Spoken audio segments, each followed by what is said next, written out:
Hello and welcome to the Stateside Soccer Show. My name is Jordan. With me, as always, is Logan. How are you today, Logan? Oh, I'm doing well, Jordan. As good as you can be doing on a Tuesday evening. But yeah, I'm excited to get ready to talk some footy, and it's been a pretty easy day, so not too stressed out or too overly worked at work right now. So it's been good. But how you been, Jordan? You're on mute. Yeah. Okay. I've been There you go. okay. I've been okay. Just one of those can't wait till Friday at this rate. But yeah, so we today we put up, or was it late last night, I put up the episode we had this weekend, which was about our discussion of USL Pro Rel. And the first part of the Nations League was Yep. recorded before the game against Canada. So that went up like Monday night, Tuesday morning. This episode we're recording now on Tuesday, but I think I'm probably putting it up on Thursday to kind of just space out those episodes. But if you wanted to hear our thoughts, I was originally going to cut the USL talk as a clip and put it on YouTube, but we actually went like 50 minutes on that. And then the rest of the episode is just the the Nations League stuff. So I don't think it's really worth splitting those into two for like the YouTube clips. We went a long time debating back and forth, and if you're curious to hear that, you can do so on the go back to your podcast feed or YouTube and listen through our debate. We got a couple comments already on the YouTube about that, so make sure you check that out. But today I think we're going to start with just a little bit more Nations League stuff. I don't want to spend too much time on it, but we had kind of said we weren't overly concerned, right? Pochettino's still new to the job. We are still missing some key players and such. He's still getting to know the squad, whatever. Like, it is what it is, right? Does that now change for you at all, Logan, after seeing the performance against Canada and the fact that they ended up losing 2-1 and finishing fourth place in the CONCACAF Nations League, a tournament they've only ever won before? Yeah, it was something I was thinking about as I was driving home today. I was listening to Soccer Wise with David Goss, and he was, he didn't really talk a whole lot about it, but he kind of alluded to the fact of Canada looked good in that game, which I agree. I think that's a huge win for Canada after they dropped the game to Mexico. But to go on the road, even though it wasn't really much of an environment at all, and 1-1 on the road in LA, I think that's a huge win for the Canadian national team, and they were missing quite a few pieces. So I think when you look at the Canadian side, I would feel really excited. I'm happy for them with all the strife that we've caused them in other landscapes across the world. But as a U.S. men's national team fan, I don't think anything really changed, Jordan. I think with the rotation of players that they had in, with Ajimong playing, with Diego Luna, I think we're still in this find out phase of what Pochettino is going to mean for the U.S. men's national team. I think you've got to give him a little bit of leniency because he's stepping into a new role. He doesn't know these players very well. Where Greg Berhalter, I mean, through his connections, through his time as a U.S. coach, U.S. based coach, and a U.S. speaker, he knows all these players. Pochettino's coached a couple of these guys, but I think there's an aspect to it where I think he's still trying to figure out what works for the U.S. men's national team. And you and I have talked about this with Greg Berhalter, is that you're not playing to a system. Yes, a coach has a system, but you need to play that system to what the players are on each of the match day sheets. And I think that's what Greg still has to figure out. That being said, Jordan, this team is not a top team in the world. We are far from it. I think we are a top 15 team. I think we're good enough to get to a final 8, but this team is not constructed to get past that. Could they get past it? Yes, if they had a good game against somebody where they just ran up against a couple of good goals and played some really good defense. But I just don't. This is not a team that you look at England. I expect England to be in the final eight, final four, whatever it might be. You look at somebody like Argentina with Messi, like you knew that was going to end well. But Jordan, I just don't see that this team's got that character built. And you and I talked about this. This is a floor. That sounds awful to say because people are so excited about this generation, but the generations coming are more exciting than this current generation, and we're going to keep getting better and better and better and better. We're just not there yet, but I think this is what you should come to expect. A lot of ups and downs, young team. We're still far away from being a really competitive team on the world stage. Yeah, I don't even know if I would say top 15 team in the world. According to the rankings, yes, but the way that we're Well, playing, the way that they do the rankings and everything is suspect anyway. But this is this. You're saying the team that got to the final 16 isn't a top 15 team in the world. Like there's 14 other teams that you could put in front of them. What are you talking about when we got to the round of 16 in the World Cup? Yeah. The thing is, not every great team qualifies for the World Cup either. Like Europe it's really tough to qualify for a World Cup. That's going to get changed as we add more teams to the World Cup and everything, and maybe it'll be a little easier to judge. The one thing I'm kind of souring on is the fact that we're kind of getting ahead of ourselves. Pochettino, literally a day before this tournament resumes, is talking about how we can win a World Cup and how soccer can be like the top sport in this country and how we can be a top 5 top team in the whole world. And we go out there and perform like that. It's like, maybe we shouldn't be saying that stuff if we can't back it up. And,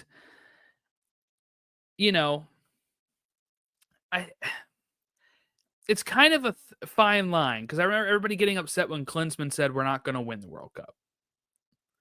And the thought behind that was, obviously you don't want him like telling the players that. It goes, maybe then they won't play with some drive, right? But also, I don't think we should be going out there and saying to the press we can win the World Cup, because it does make this look like a clown show when we can't even win the Nations League, right? Like, that's the kind of stuff that I think maybe I'm souring on Pochettino for, is just how he handles the press in that regard. I get he probably wants to be like, rah, rah, go USA, to endear himself to, I don't know, the fans, the players, the media, but I don't know. I think sometimes when we have these type of conversations and he says, and any coach says this type of stuff, it's like, do we really need that? It's kind of like when, I was like, people always ask for like real answers from players and coaches, and how they usually end up giving player and coach speak. And I think that's fine. But there's also times where media ask questions that you're not actually ever going to get a legitimate answer to. 100%. Like, if they asked him this question, do you think he can win? Like, obviously he wants to say yes, right? I agree. I mean, I get that. But like, I was just watching a documentary on the whole, like, it was a 30 for 30 with called June 17th, 1994. And it's about the OJ chase. It's about the start of the World Cup in 94. Ken Griffey tying Babe Ruth's home runs before the end of June. Like, it has a lot of great stuff in it. And, Pat Riley was coaching the Knicks, and they had won that game in the NBA playoffs finals. And that was going on during the OJ chase, and he had no clue, I think, what was going on. This before cell phones, where people could really update you. Like, he was on the floor coaching, then he goes in and somebody asks him this dumbass question of like, if OJ like would have cut left, do you think he could have made it? And Pat Riley's face was like, what are you even talking about? And it's like, you sometimes get dumb questions like that from the media, and where they try to be funny or they try to be smart, or sometimes just try to get a quote. And that's what this kind of felt like to me. If you ask them about like, what do you see this country achieving, or like, can you win a World Cup? To me, that seems like a quote. And you know what? I guess it worked because it was literally the headline I kept seeing shared across the whole thing is Pochettino says US can be top team, like, so maybe it worked. It got clicks. I don't know, but just maybe a different way to answer that or something. I don't know whose fault it is.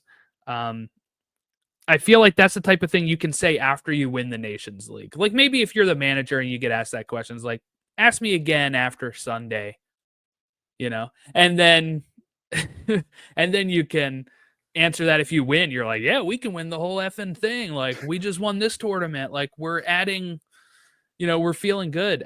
There was rumors that the Gold Cup was going to be a very MLS based camp. Can you even do that now, Logan? With the results of this, like, I think if you're mad enough, yeah, absolutely. I think you could honestly, Jordan, I came on this show ready to tell you that I want Mauricio. Is it Mauricio Pochettino? Yeah, Mauricio. Yeah. I don't know why I was thinking Mauricio. I think Pochettino could go in and say, you know what? I'm tired of this European stuff. Like, if we've got dogs in MLS that are willing to just fight, like Diego Luna, Ajiman, like, if those guys are going to play like they played against a very good Canadian team, Jordan, I think you got to give them a chance, right? Like, I think you got to give them a legit, hey, if you want to play over those two, then go beat them. Because right now, those are our two best players. Like, that's unbelievable to say that out of a team that's built out of, and that's the other thing too, Jordan, and you and I can really defend this. And we've got a lot of friends that watch European leagues. We have a lot of followers that watch European leagues. There's this European, I guess they call it the European snob, where they think if you play in Europe that you automatically get deemed this, you're better than everyone else in MLS. I think we're figuring that out, that's not necessarily true. There's a lot of that's always MLS been the players. case. It's always been the case, but for some reason, I saw somebody speculate maybe it was spurred on by the whole Klinsmann thing when he took over. So. But yeah, it is. How many times have we seen, Logan, where a player leaves MLS, goes to Europe, and then immediately those Euro snobs on Twitter say, get him in the camp, now that he's on a Euro team. Yep. But if they're on a, MLS team, they don't want him at it. And of course, we're talking about some outliers here. There are totally people that are more measured in their, I'm not saying every fan is like this. No, but the casual fan that interacts with us is very much and casual fans that are only watching the World Cup and U.S. men's national team once the World Cup comes around, and then asking us what's going on with the U.S. And I'm like, I don't know. Ask the European clubs that are training these guys. Like, I don't know. They're soft. Like, and Taylor Twellman, I think, said that, or like you and I had a discussion where somebody called this team soft. I believe it. Like, there's nothing that tells me that this team isn't. Like, this team is not built to be that competitive. Like, they just don't have. Gio Reyna is probably the closest thing, Jordan, that we have to like a dog, or Tyler Adams. Like, those two, put those two on the pitch every single day. I could even make arguments to where sometimes Pulisic just disappears for this team. He's not like, when he's U.S. men's national team's best player, but there's times where he comes in and it's like he doesn't even play in the games. It's like, where is he? Like, what's he doing? Like, he and Weston McKennie, out of position. Whenever they put Pulisic right in the middle, he's never as effective as if they put him on the wing. Like, yeah, but you can't. You also can't defend him all. Like, not you personally. Like, I'm saying, like, people in general cannot always defend Christian Pulisic. Like, Christian Pulisic is a really good player. He is not a player that's going to take you over the top. He's he would be a sixth or seventh option on a team that was good. I never question Pulisic's actual like fight for the team, though. He's usually not fight, but I think. But there's a lot of players that I would question the fight for. Like, here's the thing, right? Like, I do think some of the Europe stuff could be the fact is that so many players are going over there. Before we had like a token American in one, like in a league, or like a couple Americans in a league, and that was it. and they would have to really fight for all of their chances because of the optics of having an American, right? Like they had to overcome like, oh, we're not actually good players. Now, as Americans are starting to get a little bit more better looked at in the light of the public, in the sense of like how Pulisic played well at Chelsea when he was playing, or right now how he's doing at Milan. There are other players that I think maybe think they don't have to try as hard. So they just, you know, they're living what the normal European soccer life is. They're not having to push themselves as much. Gio was handed a lot of stuff Yeah. and just hasn't been able to make it work, either Right. stay healthy or Dortmund's not playing him for some reason, right? He didn't get any time at Nottingham. It's like you think that would push a certain player up Yeah. even more of like, I am going to show you I am worth it. But for some of these players, it doesn't seem like that's the case. They say, I'll happily collect the paycheck and I'll, we'll see how it goes. Everybody clowns on Donovan for going to MLS instead of sticking it out in Europe. But the thing was, he was playing all of the time and he had that drive still when he put on the national team shirt. And that is what we're sorely missing, is like the Dempsey and Donovan of You this know, the killer. generation. Yeah. Um, and both of them were like really like strikers, Yes.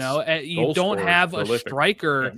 that has that mentality. So while Right. Pulisic can be like, he'll have that type of spirit, he's also sometimes Not not that. being used Yeah. right, or he's further back. Right. The biggest issue with this team I find right now is the goalkeeper position, which we have no clue Yeah. what we're doing with. I don't know why after that first game he decided to run Turner out there again. I don't Right. understand it. He's not playing for his team. He's rusty. Right. Where are the young kids, right? Like where is Gaga Slonina and why is Brady not? Like why are we okay with just sticking, like, at this point, Jordan, I'm ready to stick a 21-year-old in the goal and say he's gonna learn, because we've got really talented young goalkeepers and we're hanging on to just not very good goalkeepers. Like Zach Steffen is not a very good goalkeeper. Matt Turner is a good shot stopper, but not a great goalkeeper. Like Stefan was it just informed though. He could have played. I thought he said though this was an injury. He had an injury it or was. illness. Yeah, it was. But Schulte could have come in. Like, I don't Yeah, understand why. and he's been good. So I It don't was know. a I third don't place. understand. It was a third place match. You already Right. saw Turner blow it the last one. He didn't have good positioning in this Yeah. game. Why not just give Schulte Yeah. a chance if he's actually playing? I just looked up. Gaga is on loan at Barnsley in League One. He's played 11 games. So I mean, you can lead into, like, I But know. League One is not even like that No, high of a level. I Like, think Drake Callender would be in if he wasn't hurt. Like I think there are players, Jordan, that I think that should get a chance, but it's because they're younger. They're just not gonna get a chance over these three. this was Hell, put a Brad Guzan back out there. At yeah. least you'd get somebody that knows what they're doing. It was like, whatever, dude. Like, I put Brad back in goal. He might be, what is he at this point, 37 or I 36? think he's 38 or something. Yeah. Maybe, yeah. It's But just one of those things where like we had that position locked down for a long time, yeah, that even when like Howard yeah, wasn't playing, you still had like, oh, there's Guzan. right. Like, Yeah, you had that's good true. backups, and we're starting to get to the point of now, who is the number one? Yeah. When Turner was playing at the Revs, it was an easy answer of Turner. He was playing every day, Mhm, and it was easy. mhm. And that was at the time Stefan wasn't playing. Now Stefan's playing all the time, and we were some reason going with, look, I don't know if Stefan was even available for the first game. I know for the last game he wasn't. But, there's opportunities there. Schulte is playing. Like, we can. This and the Gold Cup are the times to figure out the goalkeeper right now, and any other friendlies you have coming up. But until Turner makes a move back to The a place US. where he's playing all the time, I wouldn't be shocked if he comes back to I MLS, wouldn't either. honestly. I would not either. He'll come in for like an injured keeper, or there's multiple teams that could use a competitive keeper. So yeah, I agree. I think it's bound to happen. And it's not a bad thing. Like, No, play where you're going to play all the time. right. People wanted to clown Donovan for the whole Gio should come to MLS and play. He might have actually gotten on the field if he was playing all the time, right? Yeah. Pochettino was saving him for extra time in the first game, and that didn't happen. Yeah, look at where Dempsey and two of them. If I gave any casual U.S. men's national team fan over the last 20 years a chance to name our most influential or ones they remember the most from that World Cup where everything went right and we beat a Ghana team and we played into the rounds of 16 and played extremely well. Like if I gave you Jordan name two, they would probably name those two and Tim Howard, all MLS based goalkeepers at some point, or sorry, not goalkeeper, all US MLS based players. And then Donovan and Dempsey spent most of their time in MLS. So I hate this stigma that we've created for MLS because Diego Luna was our best player on Sunday. I wonder if Dempsey actually did spend most of his time here because he started at the Revs, then he went overseas for a while, then he came to Seattle. So I feel like it'd be pretty equivalent. It does feel pretty equal. 2 years at the Revs. Well, 04 to 06. So that's probably 3 seasons. 71 appearances. Fulham, he was there for 5 years. Yeah. 1 year at Tottenham, and then 5 years at Sounders. So yeah, it ended up probably being about almost exactly split. Right. But edge towards MLS there. But wasn't Dempsey in MLS in that really nice stretch for the U.S. men's national team? He came back in 2013. So yeah, right before the 14 World Cup. Yeah. Which is the one everybody remembers. Like, it's the one you remember. It's the one everybody. No, there was a lot of the fans did come on around that time. Yeah. But 2010 is the one I remember fondly the most, and that has Donovan in it as well. Was that the Ghanaian team when they beat Ghana at the death pretty much? Was that no, that was Algeria we beat with Donovan scoring the goal. Okay. At the death. Ghana we lost to in 2010. That's right. That's right. And we lose to Belgium in 2014. Yeah. Yeah.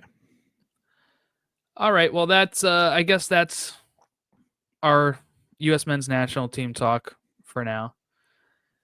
Let's get to some bummer news. If we want to get even more bummer, I guess here is the All-Star game was announced and our opponent is announced, and it is once again Liga MX All-Stars versus MLS All-Stars.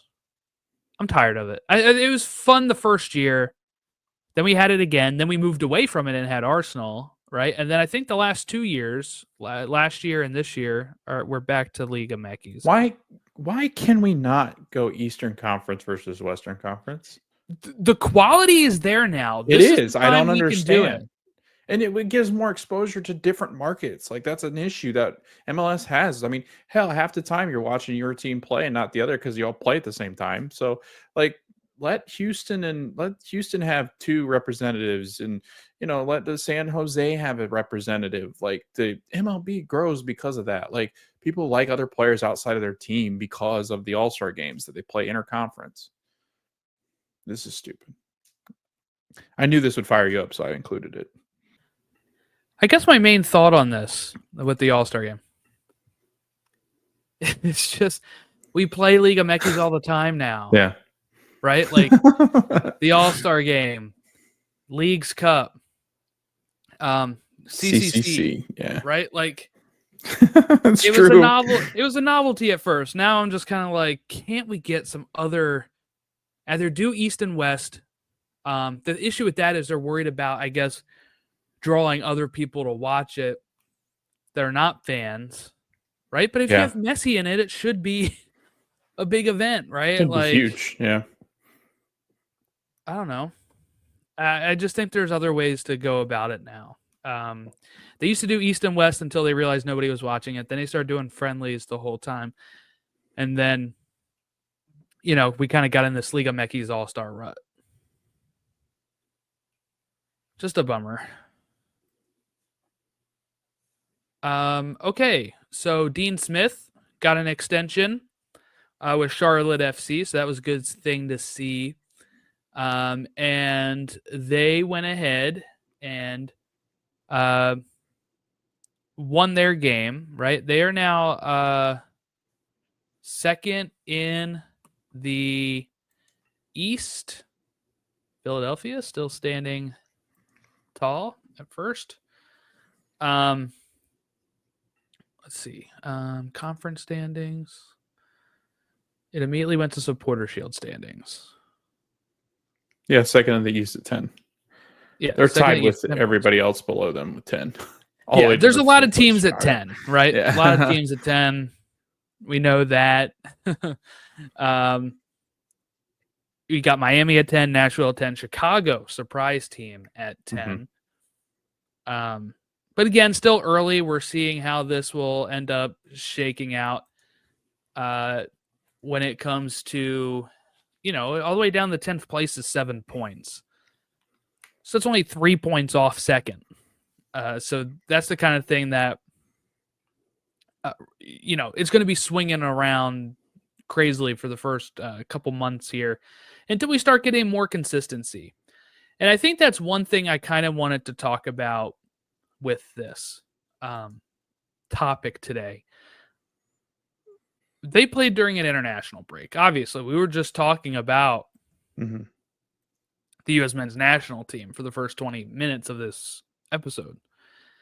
We were talking about players from MLS playing there. That's true worldwide now, too. Like, this is a league that has players that get called up to their national team across the whole world. This league was not used to that for a long time and is now, with us continuing to get really great players from South America or Europe over here, they continued to get caught up to their national team. Now, Charlotte won their game 4-1 over San Jose. They came out hot, had like a 3-0 lead.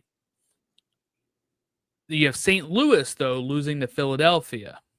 St. Louis was losing some players, right? But if we take a list of just all of these players that were missing due to international duty, Charlotte had Abada, who's over at for Israel, Ajamang, right, who was for USA, Tim Ream with USA. You had Joseph Martinez on the San Jose side for Venezuela, Nico Tisarkis, if I said that right, Tisarkis, USA U20. You had over in Chicago, they were missing 2 players, Gutierrez and Glasgow. Vancouver was missing 4 players, including Brian White. Right? Philly was missing Baribo, Blake, Bueno, Gazdag, Jean-Jacques, Pierre, Westfield.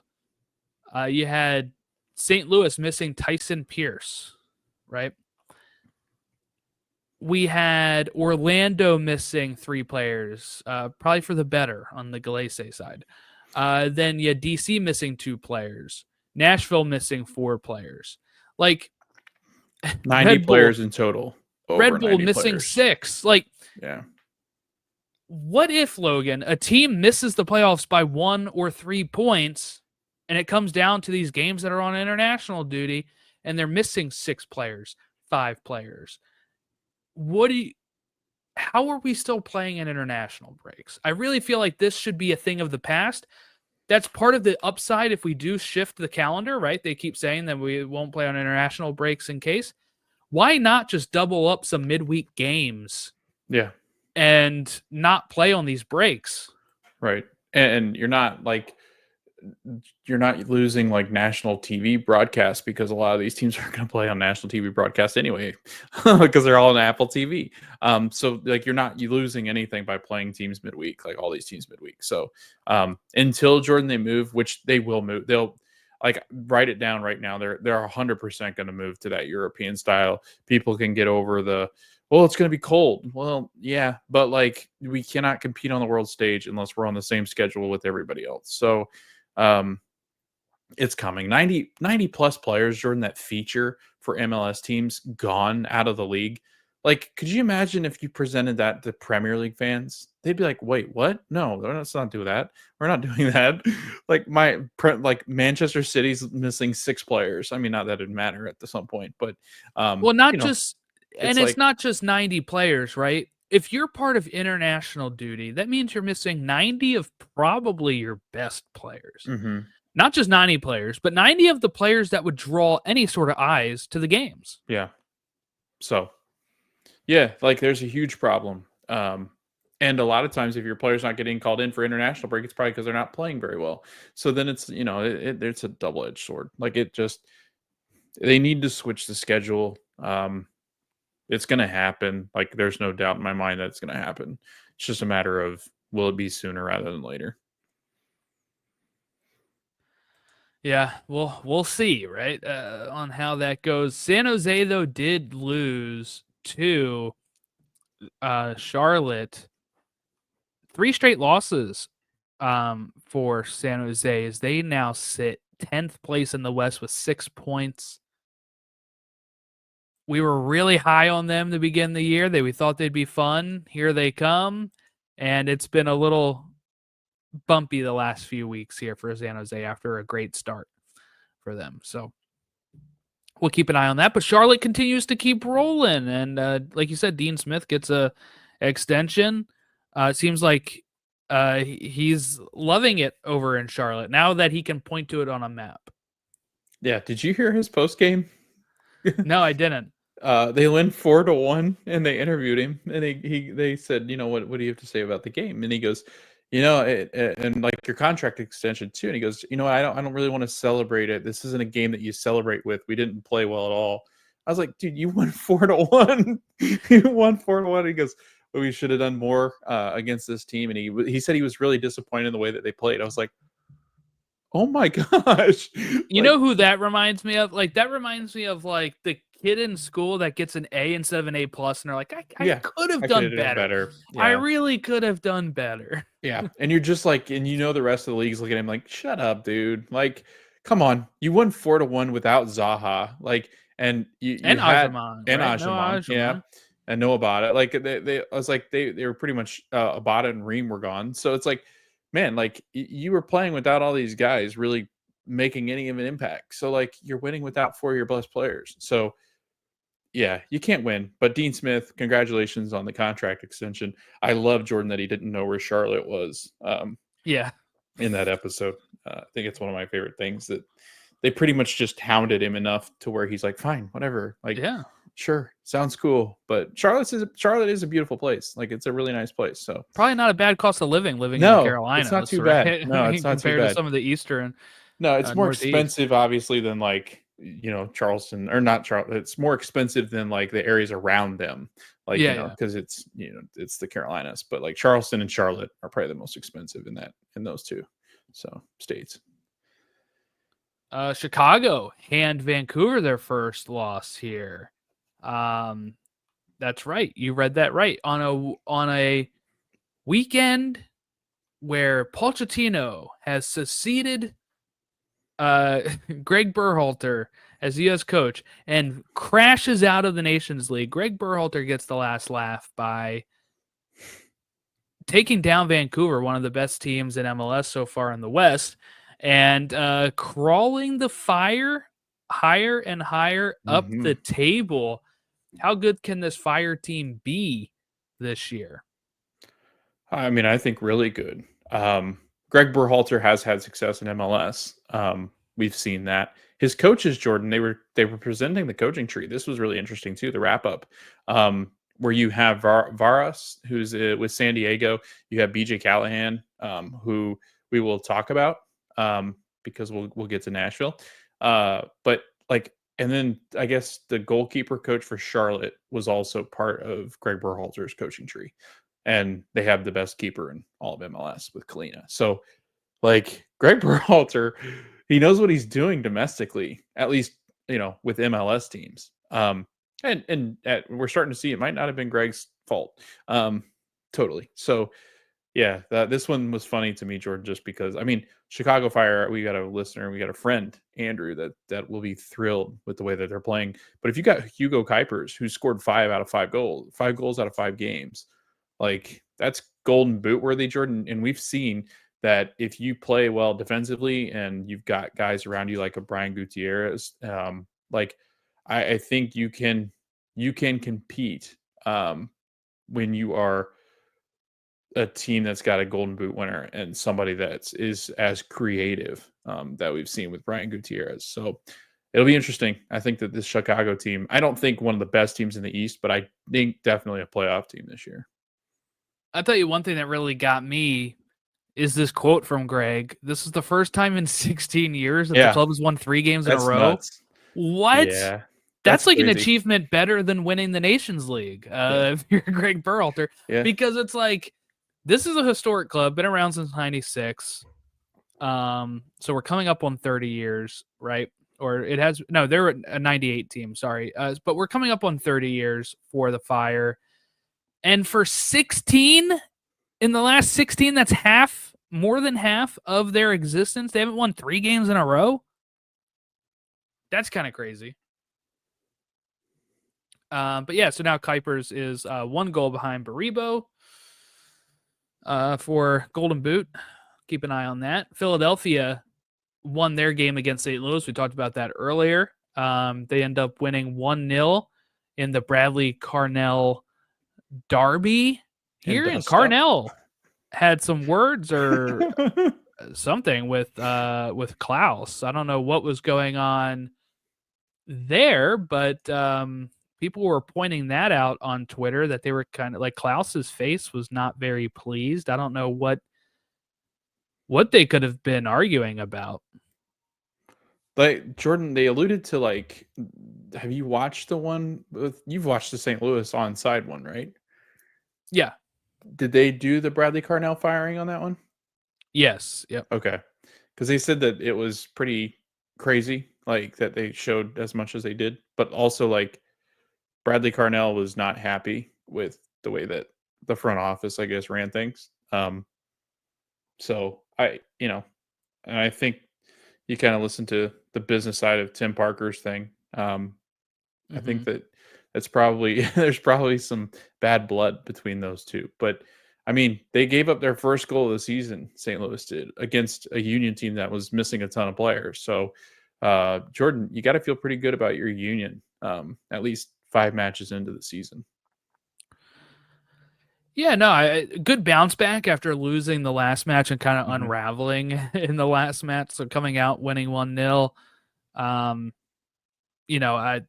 Look, St. Louis had their chances in this game. Union held on.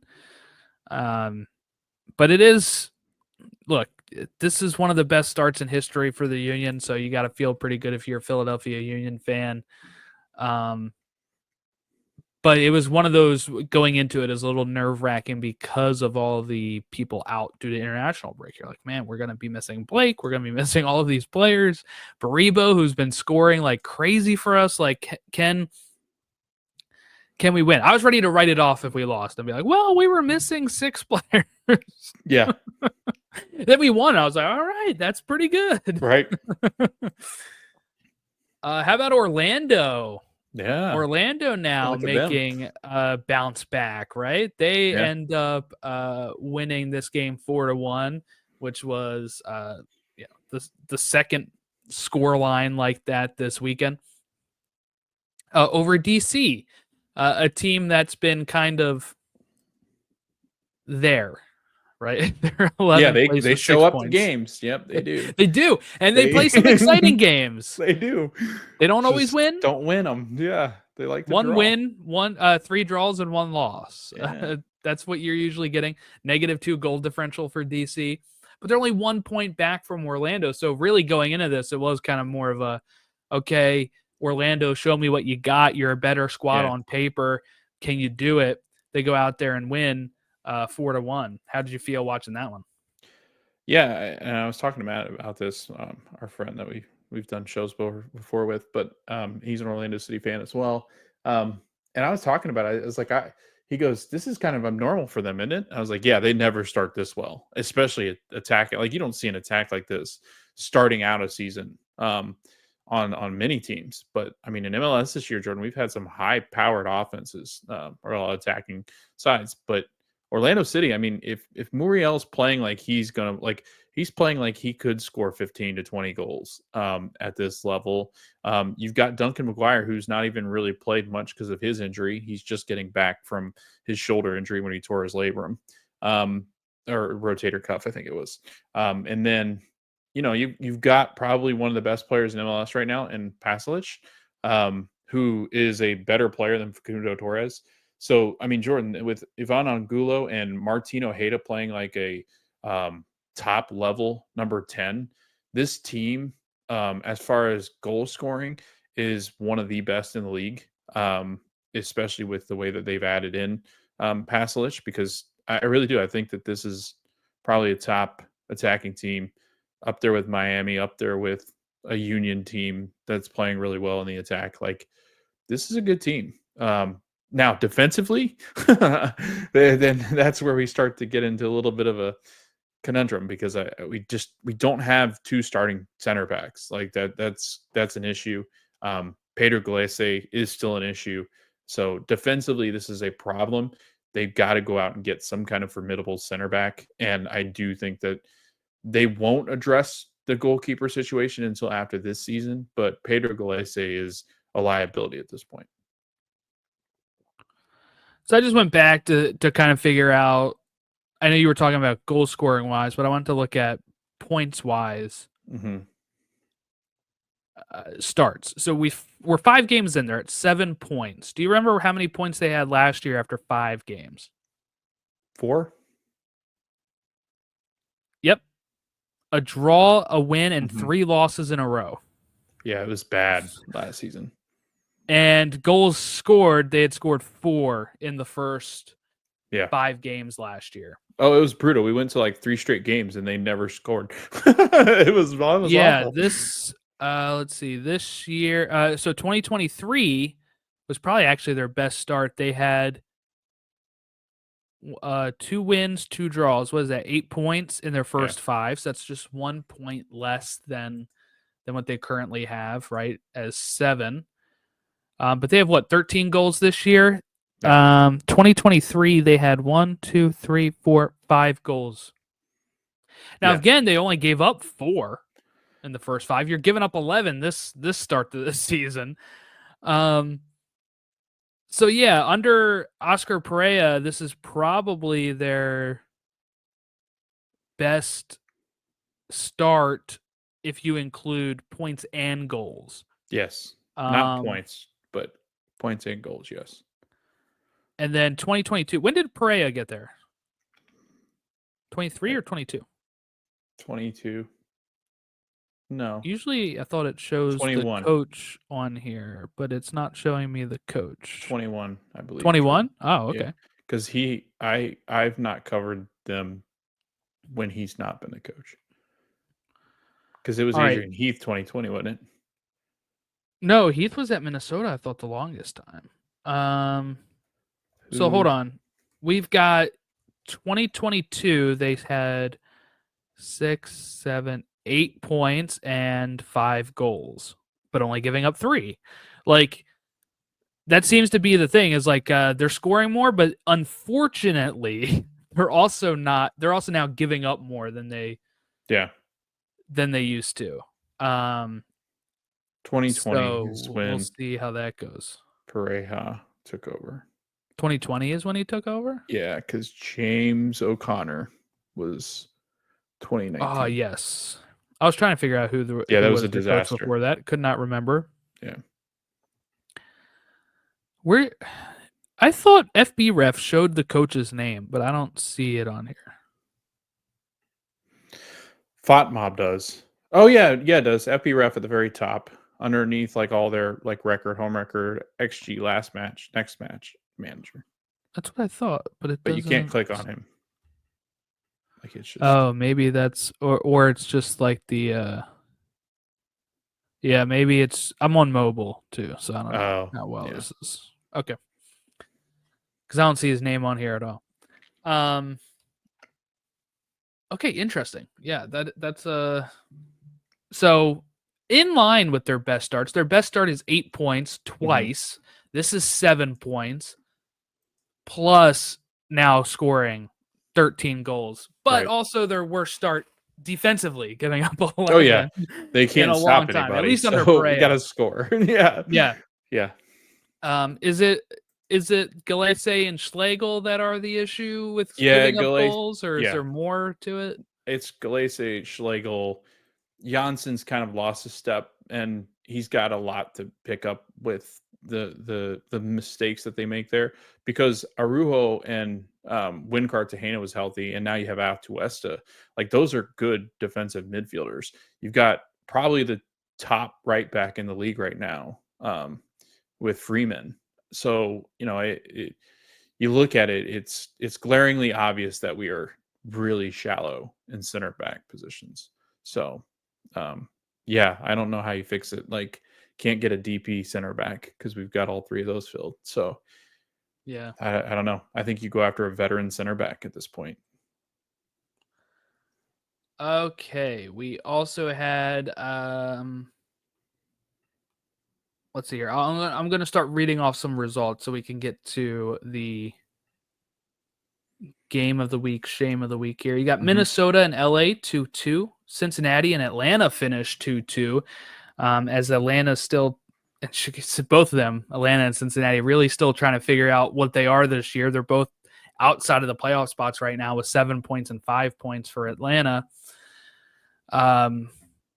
We'll see. These are teams that both spent a lot of money in the offseason and figure out trying to get back there. It's early. That's just how it is when it comes to it, right? Yeah. But yeah, we will see how that shakes out for them. Okay, we have the other results here, which were Columbus NYCFC 0-0. Red Bulls Toronto 2-1. That was my shame of the week, I think. Orlando DC 4-1, like I said. Okay, LAFC beat SKC 2-0. Nashville beat Montreal 3-0. That's the other big story we should talk about real quick, is Montreal has fired their coach after having the first 7 games on the road. So he's only played 5 of those. Not being handed a talented roster at all. Took them to the wild card last year. Is this more on ownership and management than it is the coach? Like, what can Montreal fans expect the rest of the season at this rate? They better hope Don Garber doesn't call MLB and see how they transitioned a baseball team out of Montreal into a different city. Because that's honestly, Jordan, like, I was listening to David Goss. He was making a really good point. I guess I didn't realize that their field is not what do they call it, winterproof or something like that, where it's not capable of holding the winters in Montreal. That's why they start on the road every year, 7 or 6 games. It's because the investment is not there for the team. They can move them indoors, but they don't. Like, that's why Vancouver plays indoors too, is because of the cold months. And honestly, like, at this point, Jordan, ever since I've covered the league, the best thing that's ever happened to them was Wilfred Nance, and he left because he's like, I'm not doing this. Like, he clearly wanted a better opportunity. They traded him. He went to Columbus, and now he's arguably the best coach in the league. And probably one of the budding stars in the whole world as far as a coaching talent. So Montreal's a mess. I mean, they've never invested in the team. I think that they're getting even worse as they go along. They're investing less and less into the stadium, into the team, into that city to get support behind them.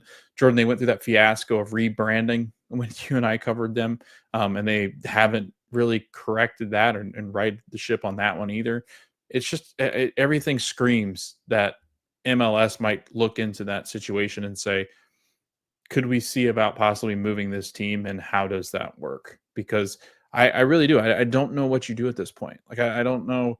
Like, I don't know if the league can step in and say, hey, this doesn't work for us. Either build a new stadium and have them play normally and invest in this team. And maybe that's the thing that they have to get to, because I know the NBA did that, where the NBA has stepped in and has had to tell teams like, no, like, spend your money. You need to be competitive. At least try to be competitive.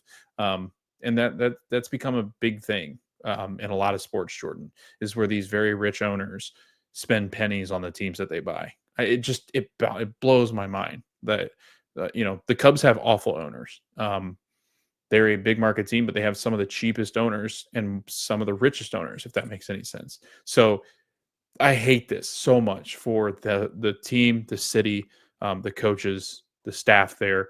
Courtois is a really good coach, Jordan. I think somebody picks him up eventually, and he is exactly what Wilfred Nance is. Like, I really do think he's that good. So we'll see what happens. But this is not a good look for the league.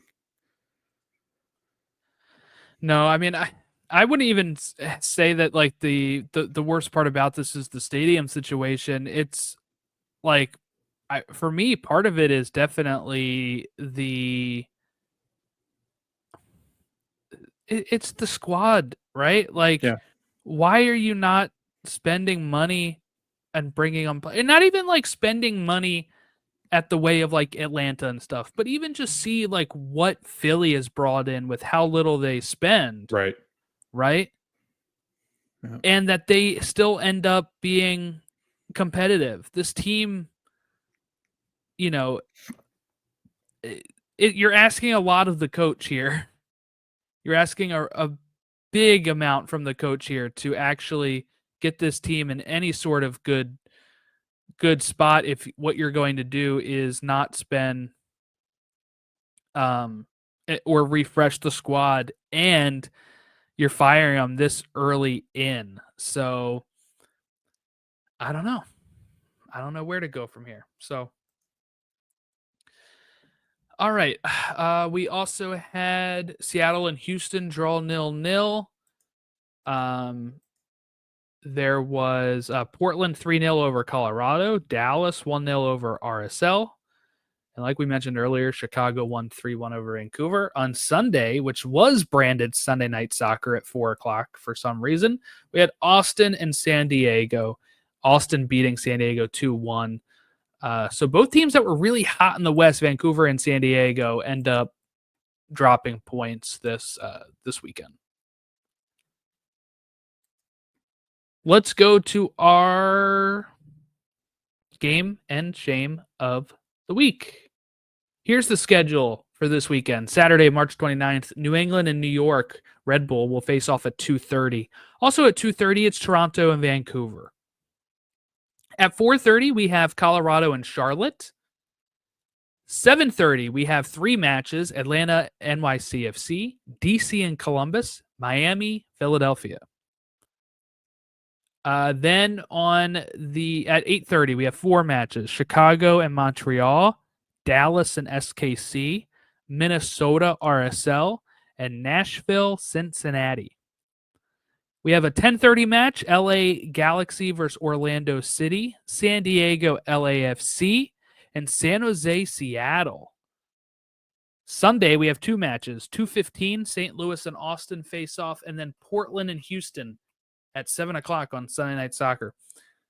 All right, Logan, hit me with your game of the week. Yeah, so I have my game of the week as San Diego versus LAFC. Jordan, a California rivalry. We've got an exciting one too, and another one that I think is going to be more exciting than I think people thought. So you got the 3 and 4 seeds going against each other in LAFC and San Diego. LAFC is not playing as well this season as they normally do, and I think San Diego might be able to shock them here. So I'm really excited to see. San Diego's looked really impressive. They went down, 4 players against that Austin FC team, who are sitting in second place, and hung in pretty well and should have had some equalizers there. I think that game looked like it could have ended 4-4, 5-5 with the chances that they all created. But I really do. I think San Diego is going to shock LAFC in this one. I'm going to say they get the win, but I'm looking forward to seeing another rivalry in California. It'd be pretty good. I don't like doing this, but I'm doing it. Philly, Miami is what I'm. That's I a don't like good one, picking though. my team, but it is a really good matchup. Yeah. These are, teams 1 and 3 in the East. So this is a big test for Philadelphia.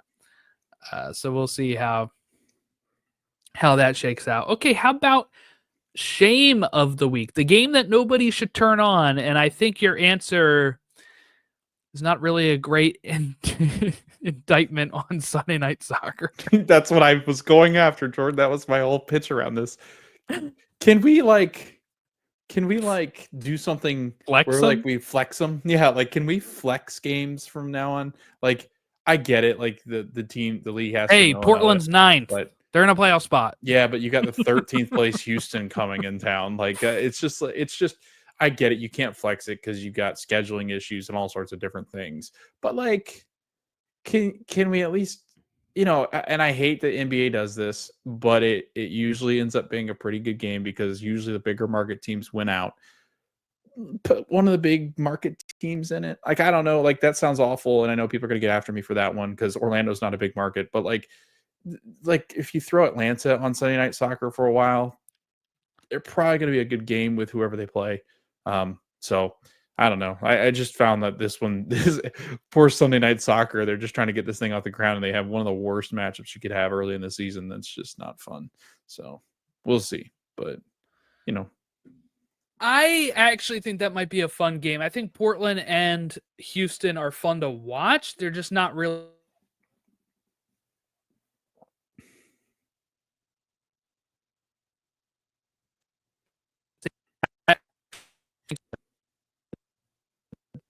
I'm happy for it. Here's my shame of the week, which I think is. I feel like I'm picking on this team. It's not really because of Red Bull. It's more for New England, but I got New England versus Red Bull. This is a game that I'm not sure you could pay me to watch. It's at Gillette Stadium, which is also not a great stadium, I feel like, to watch. Don't call it New games England. on. Don't call it New England. It is New. It is. It's part of Boston. It's right there. Don't call it New England. I don't know. I just really can't. I mean, look, this New England team. We all know they have 1 point. 1 point. Caleb Porter's next, right? 4 matches. That was going to be my question to you. He should be. Yeah. Okay. He should be. I mean, seriously. Look, they haven't had any of the same sort of issues that a team like Montreal has had. The fan pressure on him is immense. We follow a lot of Rev people, and I feel like they're constantly like, look, this got to end soon. They're kind of tired of it. I'm tired of it. And I was a Porter fan when he got hired. I was like, this is a pretty good rebound after losing Bruce Arena. This is a guy that was just doing well at Columbus. He had just, he has won MLS Cup in the past with Portland. It felt like a good move. And he won one with Columbus as well before Nancy came over. So he has pedigree, but for some reason, it's just not working there. It's just not. And Bruce had him operating at a very good level. I don't know. And he doesn't handle questions well with the press. Anytime I see these Revs media asking him about anything, he's very angry. He is usually not one to be trifled with. No. So it's just not a fun matchup. And again, Red Bulls are continuing to do well. I'm happy for them. But, this is a team that scores 6 and gives up 4. There's not going to be a lot of goals in this match. I mean, this Revs team is a team that had not scored, and their only goal is still an own goal that the other team scored for them. So I guess you could say they still haven't scored, but they've scored 1 goal and given up 5. I don't see a lot of goals in this match. I don't see a lot of entertainment in this match. And, I feel like every week I'm picking either Red Bulls or New England as one of the shame of the week, or DC. But I'll say this thing, at least DC makes the games entertaining. I can't see New England making this one any fun at all. Let's wrap up last week I meant to do this before we did game of the week, shame of the week. But let's go player of the week. The player that was voted player of the week by the Soccer Reporters of America North America, was Pep Beal for Charlotte. And how about you, Logan? Who was your? That's who everybody agreed on. Who was your player of the week? Yeah, Pep was my pick, just because I'd watched that Charlotte game, and he is a difference maker. He's going to make that team a lot better, and with the players that they had missing, Jordan, it's even more impressive with what he did. So yeah, no, I went with Pep. He was my first choice, and Martino Haydo was my second choice, because when we vote, Jordan, we get two Yeah, picks. So Pep was my number one though. a goal and 2 assists for Pep Mhm. Beal. I'll go ahead and say Evander. He finished second on the list. Evander had 2 goals within 5 minutes to really pull Cincinnati back into that. You know, this Yeah. was this was a Saturday afternoon game, right? Is Yeah. when that game was. They were losing 1-0. He did enough to get them the lead. Ends up being an own goal by Alvis Powell to make it 2-2 for Atlanta. But Evander, we were talking about when's he really going to start maybe fitting in. He goes out there and scores 2 goals for FC Cincinnati. Well done, Evander. That's my player of the week. Let's go to goal of the week here. We both have the same one, but if you need me to pick a different one, I can. So why don't you go ahead and share your goal of the week? Yeah, so I'm going to give it to Marco Pasalic. Came across on his left foot, Jordan, and put a nice bending goal outside of the box into the top left. So it was a fantastic goal. And again, he just looks so different when he does things. It's like, man, he is a dangerous threat anywhere near the goal. So a massive, massive signing for Orlando City. And I think one that probably will be talked about as being one or two at the end of the season for best signing of the offseason. So I think the Evander one, Jordan, I think, like what you said, I think if he does get firing on all cylinders, that's a hell of a trade to be able to Yeah. replace Lucho Acosta with Evander. So, yeah, that's my pick, though. Acosta, who missed a penalty Yeah, this weekend. right. Yeah. Does score, though. I voted Pasalic as well for goal of the week. You can also do this on MLS Twitter, which by the time I post this, the voting will be done. But he's running away with it. I would also say I really like David Martinez' goal for LAFC. Yeah, that was good that was too. really great too. Tight space. Surprisingly, not second place. Daniel Rios for Vancouver is actually second place in the vote running, and I think that I actually thought that was one the was one the off worst the one. post. Yeah, I didn't like that one. Yeah. So Yeah. maybe it's cool because it goes off the post, but it's not like a very like high technical goal or anything. Okay. Well, that will wrap us up here. Make sure you check us out at Stateside Show on all of our social medias, YouTube. We've gotten some great debates, like we said, for the USL thing. So if you haven't shared your thoughts with us of that, you can contact us, statesideshow@gmail.com. We can read these on the air, or even maybe do another special video about it if we get enough feedback.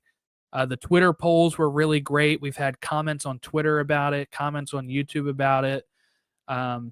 Really like getting the fan feedback about that, especially when they put Logan on blast and not me. That's a lot of fun. Yeah, Jordan always messages me, "Hey, they're after you again on YouTube," which I will say I'm probably the more controversial one on X and things. Like you're much Yes, you are. you're much more logical and you If you're don't get reading as hot heated. takes, usually it's Logan It's on the me. other side of Yes. it. Yes. Which I will say, live or die by the hot. I'm not like Skip Bayless bad, but like I've been pretty proud of some of my hot takes that I've had, like Portland not being as good last year. Diego Rubio. I'm not forgetting you, Austin FC fans that went after me. He's not been very good. But that wasn't much of an argument. That was more of like they just thought it was a good signing because if it worked out, it worked out. If not, then what were they really losing? Where I was like, no, this is an awful signing. Like, stop wasting your time with this guy. And they continue to do so. So I don't know. But yes, if you're reading hot takes, also the person on YouTube, yes, they can. If you're listening to this this far into the episode, here's my rebuttal. Yes, cities can very much, in fact, not supply money to different owners if there are other owners. wanting stadiums. They're not going to fund 2 stadiums in the same city. Just saying. I'm more optimistic about it, and I'm glad you waited till the end of the show to say that, because it just shows how worried you are about the feedback, that you're like, he's not going to sit through this whole episode and leave another comment. I am Jordan. I am confident in our listeners that we get to the last minute second of the show. If you got to the very last minute of this podcast, leave a comment that says, I conquered this episode. Yes. And then we'll know how many people actually get done. Yeah, that's a good one. All right. At Stateside Show on all of our social medias. Thank you all for watching and listening, and we will catch you next time.